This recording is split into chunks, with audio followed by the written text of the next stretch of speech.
दोस्तों, एक होटल में एक महिला खाना खाने के लिए जाती है। उसी होटल में पहले से एक आदमी भी मौजूद था।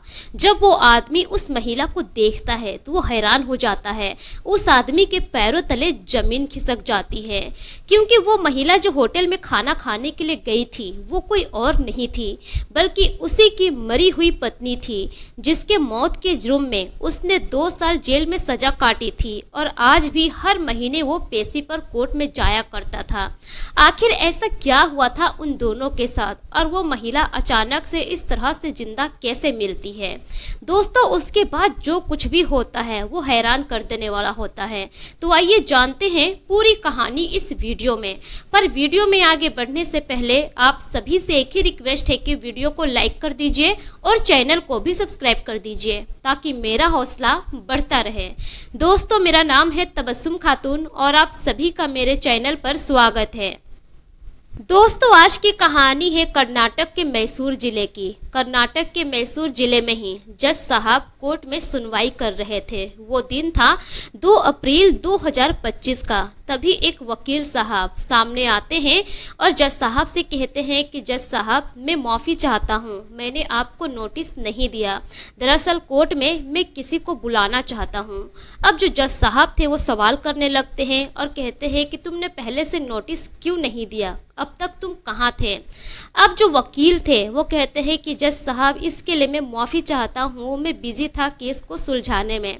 तभी वहाँ पर जो दूसरा वकील था वो ऑब्जेक्शन करने लगते हैं और कहते हैं कि नहीं जज साहब, ऐसा कैसे हो सकता है, इसने पहले से नोटिस नहीं दी है, इसको अनुमति मत दीजिए। लेकिन जज साहब फिर भी अनुमति दे देते हैं और कहते हैं कि ठीक है, जिसे तुम पेश करना चाहते हो उसे तुम यहाँ पर लेकर आओ। उसके बाद वकील साहब 2 लोगों को कोर्ट में पेश करते हैं। एक साइड कटघरे में एक महिला आती है जिसका नाम होता है मालती और दूसरी साइड एक मर्द को पेश किया जाता है जिसका नाम होता है मदन। अब जज साहब उस महिला से उसका नाम पूछते हैं तो वो महिला अपना नाम मालती बताती है। इस नाम को सुनते ही जज साहब हैरान हो जाते हैं, परेशान हो जाते हैं। जज साहब कहते हैं कि ऐसा कैसे हो सकता है, तुम लोग यहाँ पर मजाक कर रहे हो क्या? हालांकि आज 2 अप्रैल है, लेकिन तुम लोग यहाँ पर अप्रैल फुल मत खेलो, कल 1 अप्रैल था। अब जो वकील साहब थे वो कहते हैं कि जज साहब, भले ही आज 2 अप्रैल है लेकिन यहाँ पर कोई अप्रैल फुल नहीं हो रहा है, कोई अप्रैल फुल यहाँ पर नहीं खेल रहा है। ये महिला बिल्कुल सच कह रही है, इसका नाम मालती ही है। अब जो जज साहब थे वो हैरान हो जाते हैं और कोर्ट में जितने भी लोग थे सभी चौंक जाते हैं और सभी सोचने पर मजबूर हो जाते हैं कि जिस महिला की मौत 4 साल 4 महीने पहले ही हो चुकी है, आखिर वो महिला यहाँ पर पेशी में कैसे आ सकती है। अब उसके बाद एक कहानी सभी के सामने आती है जिसे जानने के बाद सभी लोग हैरान और परेशान हो जाते हैं। दरअसल वो कहानी ही कुछ ऐसी होती है। एक व्यक्ति होता है जिसका नाम होता है मदन। वो कर्नाटक के एक छोटे से इलाके में रहा करता था। उसके परिवार में सभी लोग थे। मदन की शादी होती है साल 2001 में। उसकी शादी जिससे होती है उसका नाम होता है मालती।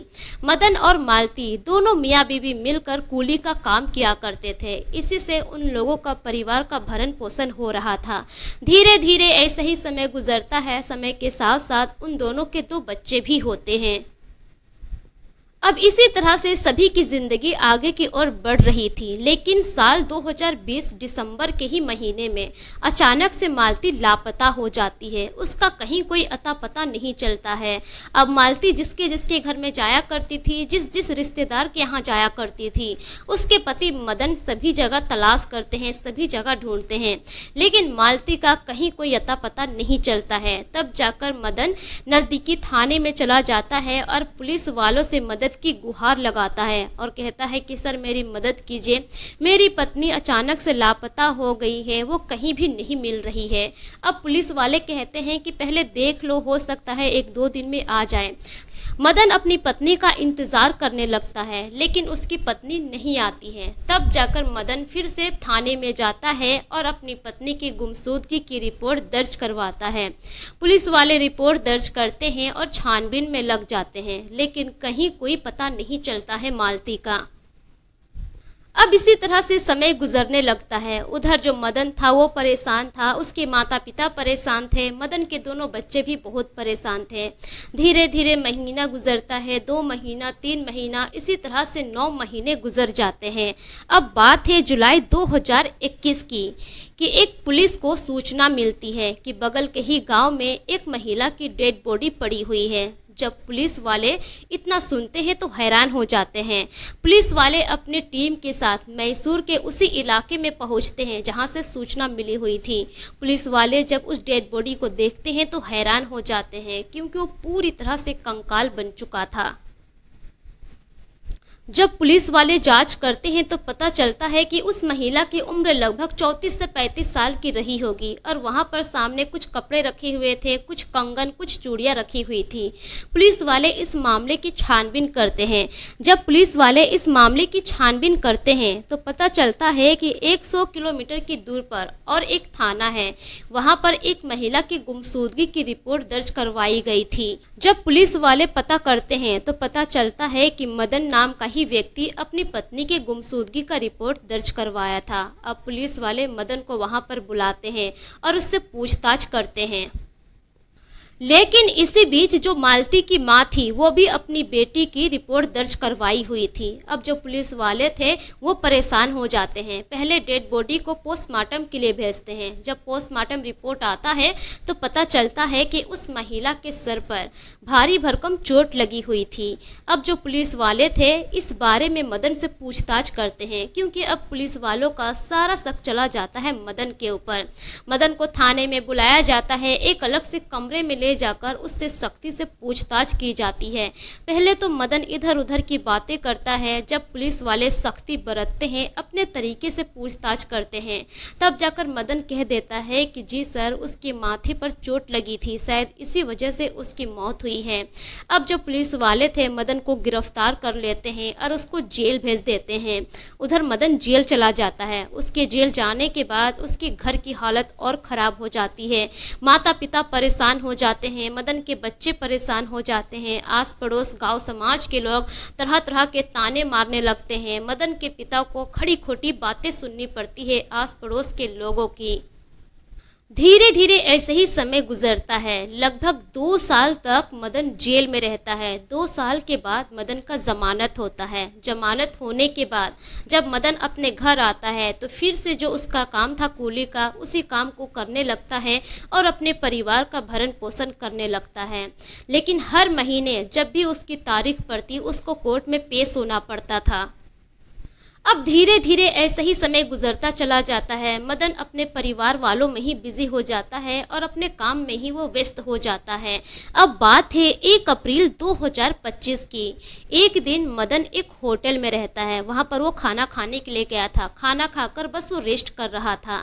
तभी उसी होटल में मालती पहुँचती है खाना खाने के लिए। जब मदन मालती को देखता है तो एकदम से हैरान हो जाता है। मालती वहाँ पर खाना का ऑर्डर करती है और बैठी हुई थी खाना के इंतजार में। अब जैसे ही मालती के पास खाना आता है, मालती खाना खाने लगती है। लेकिन खाना खाने के ही दौरान मालती की नजर पड़ जाती है उसी के पति मदन पर। मदन तो पहले ही अपनी पत्नी को देख चुका था। अब हड़बड़ी में मालती अपने आप को बचाने के लिए खाना छोड़ देती है, तुरंत जाकर हाथ धोती है और वहां से भागने की कोशिश करती है। लेकिन उससे पहले ही मदन जाकर होटल का जो मेन गेट होता है वो बंद कर देता है और वहां के जो मैनेजर होते हैं होटल के, उससे कहता है कि आप पुलिस को फ़ोन कीजिए। अब पुलिस उसी वक्त वहां मौके पर पहुंचती है। मदन अपनी सारी कहानी बताता है और उसी वक्त मालती को पुलिस वाले गिरफ्तार करके ले जाते हैं। अब उसके बाद अगले दिन कोर्ट में यानी कि 2 अप्रैल 2025 को मालती को कोर्ट में पेश किया जाता है। तब जाकर वहां पर यह सब मामला होता है और जब जज साहब यह सुनते हैं कि जिस महिला की मौत हो चुकी थी, जिस महिला के मौत के जुर्म में उसके पति को 2 साल की जेल हुई थी और आज तक भी वो हर महीने तारीख पर आता है, इस पर केस चल रही है, वो महिला आखिर जिंदा कैसे हो सकती है, आखिर भूत पेशी पर कैसे आ सकता है। अब उसके बाद जज साहब उस महिला मालती से पूछते हैं कि वहाँ पर जो कपड़े मिले थे, जो कंगन वगैरह चूड़ियाँ मिली थी, क्या वो तुम्हारी थी? अब वो औरत साफ मना कर देती है और कहती है कि जज साहब वो ना तो कपड़े मेरे थे और वहाँ पर जो कंगन और चूड़ियाँ मिली थी वो भी मेरी नहीं थी।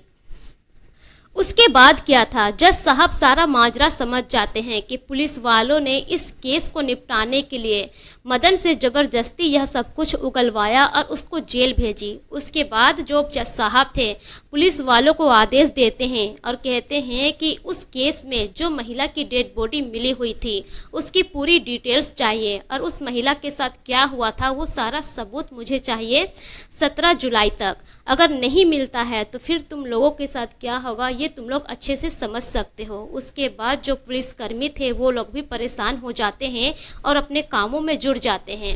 लेकिन पुलिस वालों का क्या है, पुलिस वाले अपने आप को बचाने के लिए कुछ न कुछ तो उपाय जरूर कर लेंगे। लेकिन इधर जो मदन था, जो बिना वजह बिना किसी जुर्म के 2 साल तक जेल के सलाखों के पीछे था और उसके 2 साल तक वो हर महीने कोर्ट में जा रहा था। अब जो मदन के पिता थे वो कहते हैं कि जज साहब बिना वजह मेरे बेटे की ज़िंदगी बर्बाद हुई है। इन सब के पीछे जो कुछ भी खर्चा हुआ है, इतना हम लोगों को समाज का ताना सुनना पड़ा, समाज के लोगों को फेस करना पड़ा, इसके बदले में हमें भारी मुआवजा चाहिए और उसके पीछे जिन लोगों का भी हाथ है उसको कड़ी से कड़ी सजा मिलनी चाहिए।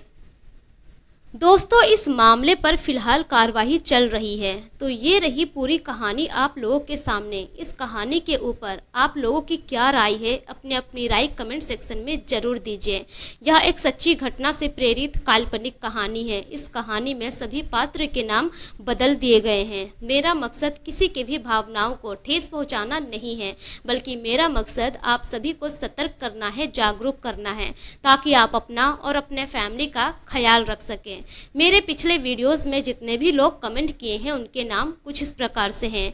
मास्टर शरीफ नगीना टेलर वजीराबाद दिल्ली से, मुकेश कुमार रजक कोटला नई दिल्ली से, असलम साद गोपालगंज बिहार से, संजय बहादुर गढ़ हरियाणा से, अबू सैफ अंसारी कुवैत से, आयूब अंसारी यूपी से, शिवनंदन सिंह, जय सिंह सोनीपत हरियाणा से, सुरजीत सिंह यूएसए से, मोहम्मद अमजद अहमद कुशीनगर उत्तर प्रदेश से, मोंटी चंडीगढ़ से, हिमेश धीमन पटियाला पंजाब से। दोस्तों, अगर आप लोग भी अपना नाम मेरी वीडियोस में सुनना चाहते हैं तो अपना नाम और अपने राज्य का नाम कमेंट सेक्शन में ज़रूर लिखें, ताकि मैं अपनी अगली वीडियो में आप सभी का नाम ले सकूं। मिलेंगे फिर एक नई कहानी के साथ, तब तक के लिए शुक्रिया। जय हिंद।